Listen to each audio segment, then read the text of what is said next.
Lorsque j'étais jeune, nous dit frère Maxing, j'avais ce désir. Je disais, Seigneur, envoie-moi dans un foyer chrétien heureux.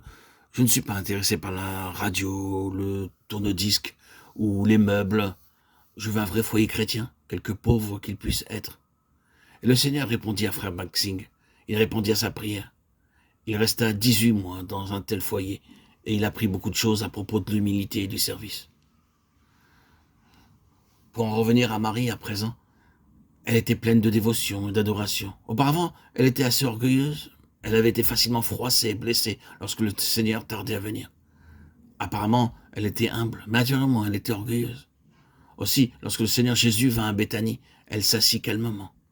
Maintenant, son orgueil était brisé, elle répand le parfum sur ses pieds, elle les essuie avec ses cheveux.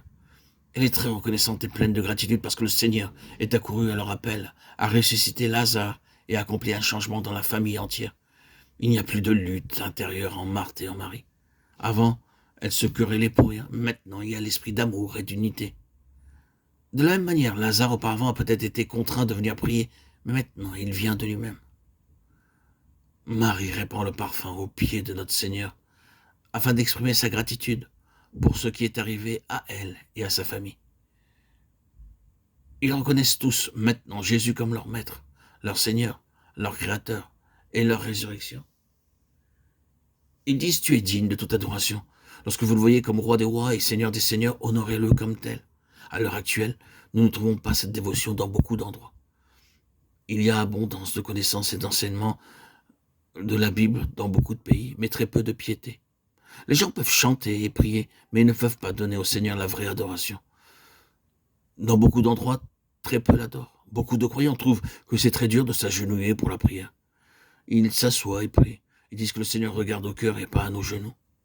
C'est partout la même chose. Les hommes s'inclinent devant un grand de ce monde et l'honorent, mais pas devant le Seigneur Jésus.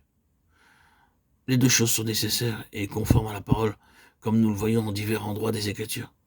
Romains 15, 11 et Philippiens 2, 10, afin qu'au nom de Jésus tout genou fléchisse, dans les cieux, sur la terre et sous la terre.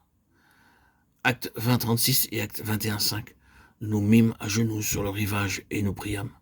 De même, au psaume 95, 6, 1 Roi 8, 54, et aussi Esdras 9, 5, et dans beaucoup d'autres versets de la Bible, nous disons que bien qu'ils fussent prophètes ou rois, tous s'agenouillèrent devant le grand Dieu. Il n'y eut pas d'exception. Plus nous connaissons notre Seigneur comme Seigneur de notre vie, plus nous voulons nous incliner et l'exalter. L'humble adoration et la piété sont réelles dans nos cœurs si nous nous inclinons aussi bien physiquement que spirituellement. Nous devons être humbles, zélés et pleins d'adoration.